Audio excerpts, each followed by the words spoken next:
most of you already know who Saul is, and that's why you are here. So Saul doesn't need an introduction from me. I'm Rati Luhur, I'm Saul business partner, and I'm here to introduce Saul today, not about who he is, but what he does, because a lot of people, I don't think, know what independent economists do. So Saul does economic consultation, commission report. We also have chat pack on our website. We run webinar like this. Some of the webinar like you see today is a free webinar. Some others are paid webinar if it's a more focus on specific topics. Saul also does keynote speaking at various events and functions. And I'm talking to Saul about doing an economic 101 talk as well in the future. And please feel free to connect with us through our website, our social media channels, LinkedIn, Twitter, Facebook, and YouTube.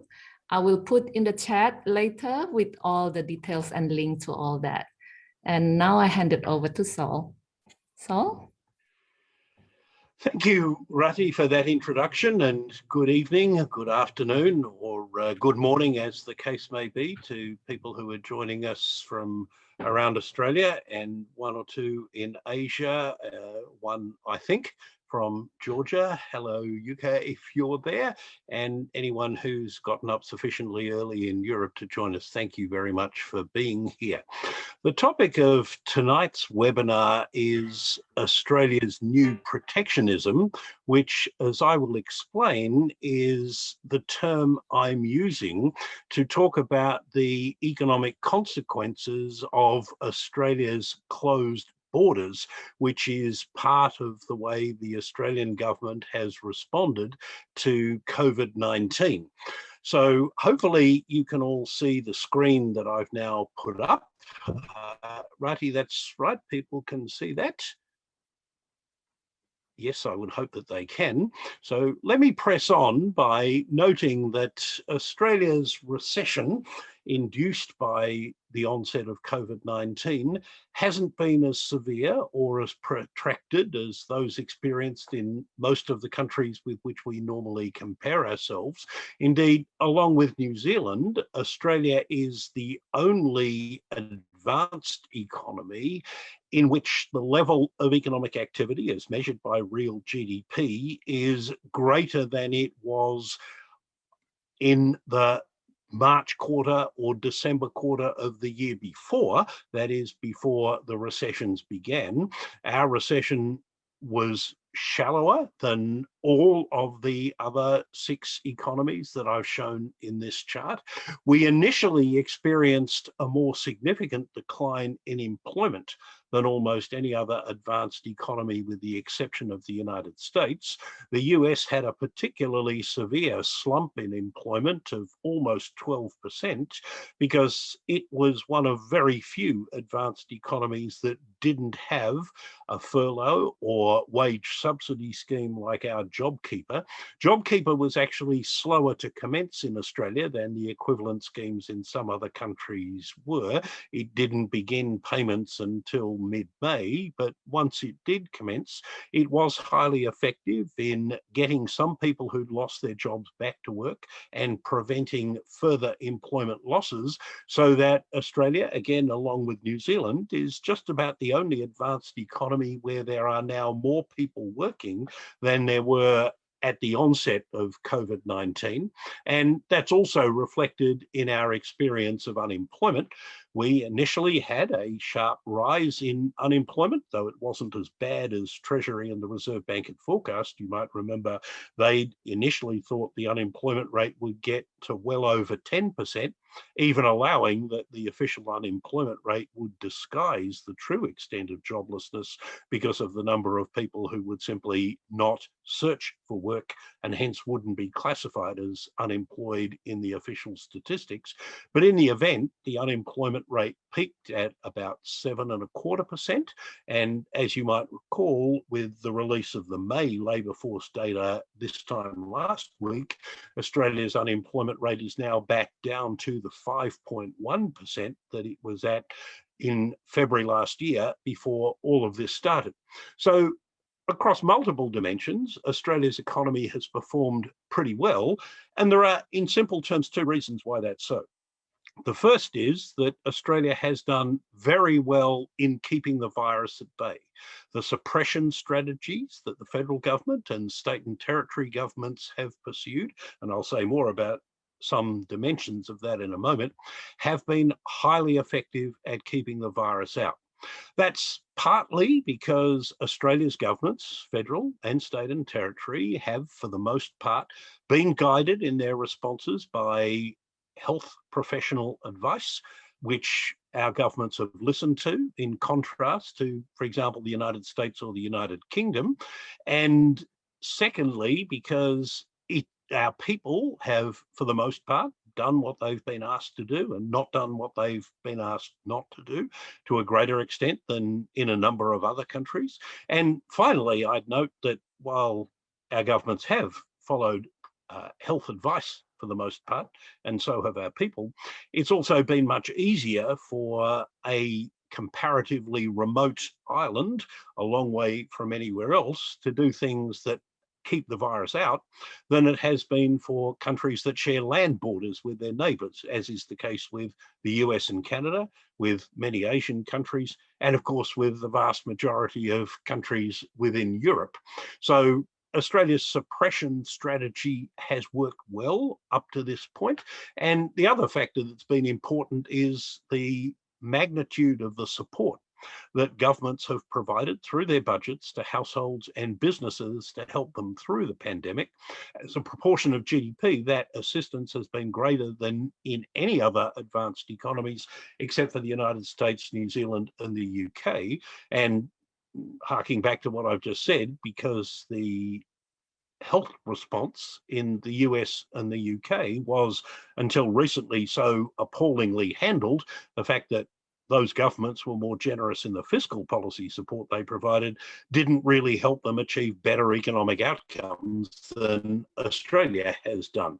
But we share quite a bit in common with New Zealand, at least in both of those respects.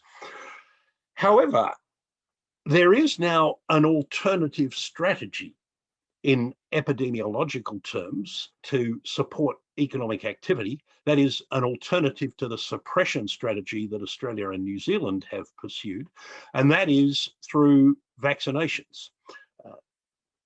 That obviously wasn't an option in the early days of the pandemic, and indeed it was thought initially, as you might recall, that that's an option that might not have been available for more than a year, given what history had told us about the time it takes to develop an effective and safe vaccine to a disease that had previously been unknown, as coronavirus was.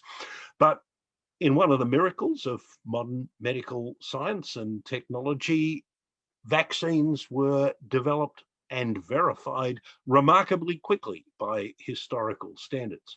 Unfortunately, Australia's progress in rolling out vaccinations to its population has fallen far short of the government's own targets, and perhaps more disconcertingly, has fallen well short of what's been achieved in other countries, including countries that, as I've already mentioned, were far less competent in suppressing the virus or in keeping their populations safe during the first year or so after it came to public attention. Only about 27% of Australia's population has had one shot of vaccines, and the proportion of Australia's population that is fully vaccinated is less than 4%. That's less even than in those countries such as Japan and New Zealand that haven't given as big a proportion of their population a first shot as ours have done.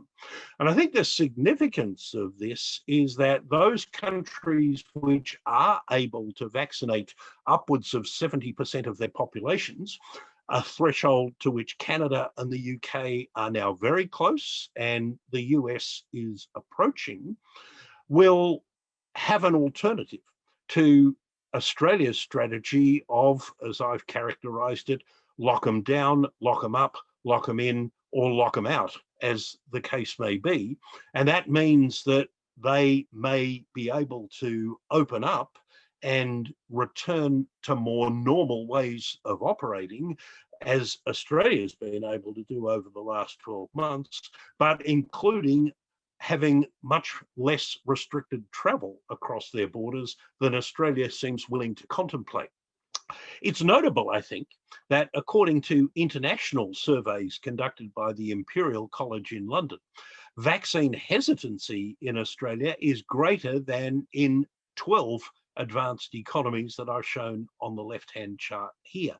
That may be in part the result of complacency on the part of ordinary Australians who, it would appear, are more inclined to think, well, there's no COVID here, so why should I get vaccinated, especially given that there appear to be, so people think, some risks associated with the particular vaccine that the government has put most of its eggs in that basket, that is to say the AstraZeneca vaccine.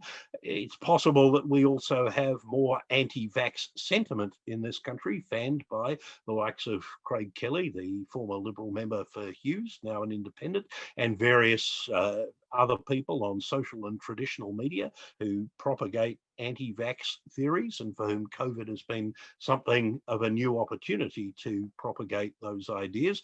Or there could be other factors as well, but it is worrying that almost half of Australia's population are either unwilling or uncertain as to whether they will take a vaccine. If they're waiting for Pfizer to become more readily available, which would be an understandable position in view of the concerns that have been raised about the risks of blood clotting with the AstraZeneca vaccine, then that would perhaps be understandable.